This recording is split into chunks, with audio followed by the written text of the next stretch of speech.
Hey Falcon friends, it's Miss Johnson. I am on a huge boat in the ocean, and I thought what would be a better time to read a book to you about a couple of bunnies who are also on a big ship in the ocean. I'm going to read to you Henry and the Bucaneer Bunnies. Cruising the seven seas on a rickety old ship called the Salty Carrot sailed a wild, rowdy band of Bucaneer Bunnies. They were bad bunnies, all right. When pirates on other ships saw their long floppy ears and their fluffy white tails, they shook with fear.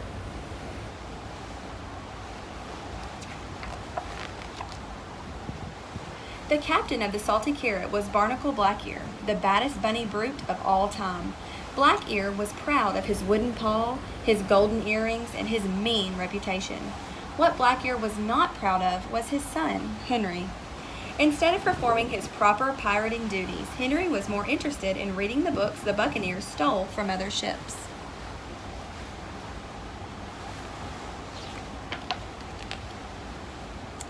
"Shout, shiver me timbers," Blackear ordered.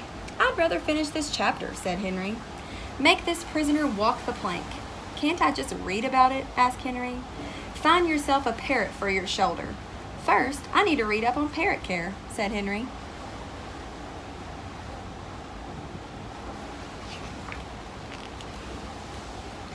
"Bucaneer bunnies don't need books," said Blackear. "Toss 'em overboard," he yelled to the other bunnies.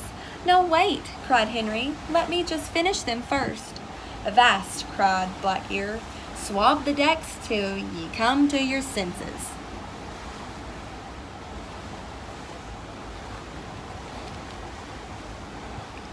And so Henry swabbed the decks day after day while reading some of his favorite books like Rabbits Crusoe and 30 Days to Longer Ears.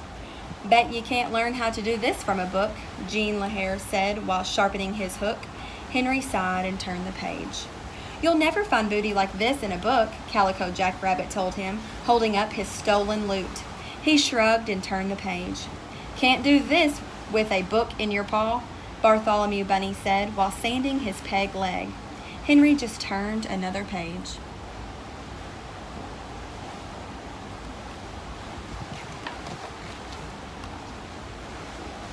As much as he loved books, Henry was a lonely Buccaneer bunny if there ever was one. Then, one morning, he looked up at the red sky and wriggled his little pink nose. He heard the parrot squawk and saw fish jumping out of the water. If my books on meteorology are correct, those signs mean a big storm is heading this way, he thought.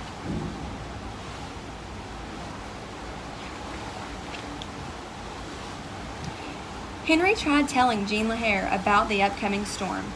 "Excuse me, but I believe a storm is coming," Henry said. But Jean was too busy polishing his pieces of 8. "Go back to your books, Henry."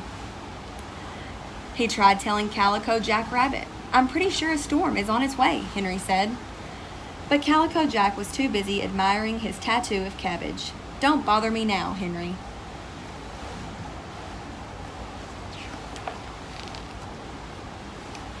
Finally, Henry cried, "Batten down the hatches. A huge storm is coming."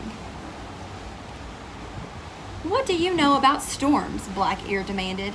"Get back to your swabbing the deck before I make shark bait out of those books of yours." Henry did as he was told, but he kept his little pink eyes on the skies.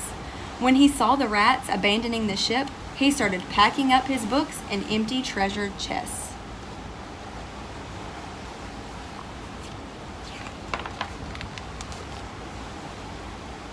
The storm started small, a few long grumbles of thunder, a spike of lightning.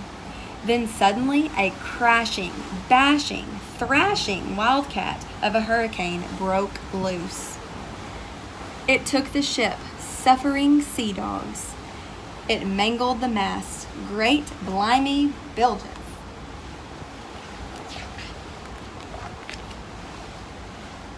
It slashed the sails, damaged the deck, and ripped up the old rickety Salty Carrot. All that was left floating on the choppy waters were a bunch of soggy bunnies and Henry's treasure chest filled with books.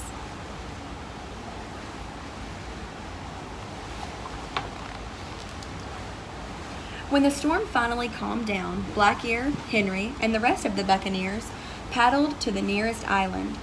"We're ruined," wailed Black-Ear. "No ship, no pieces of 8, no gems." He sat in the sand and blubbered like a lily-livered land-lubber. But Henry got to work.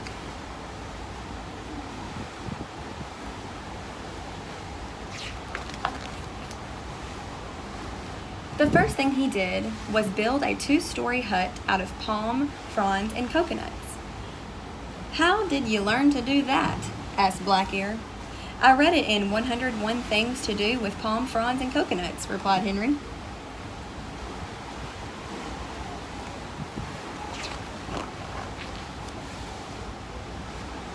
Next, he built a fire and cooked up a tasty seaweed stew. "Blimey," said the hungry bunnies, "where did you learn that?" "I found the recipe in Quick and Easy Meals for Marooned Pirates," said Henry.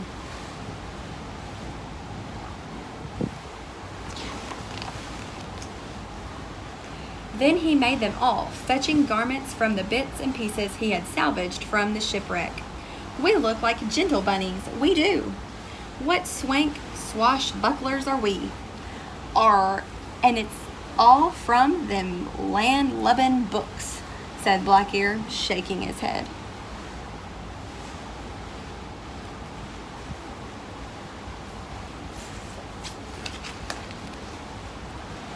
Henry taught Black-Ear and the Buccaneer Bunnies all kinds of useful things, like how to plant carrots, make the best sandcastles, and build boats out of palm fronds. Soon, they built a new ship.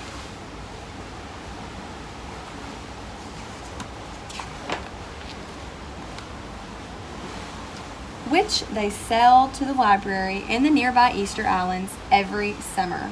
Here the bunnies spent many happy hours, slurping seaweed stew and reading books. "I, Buccaneer Bunnies, will always need books," said Black-Ear. Henry just smiled and turned the page.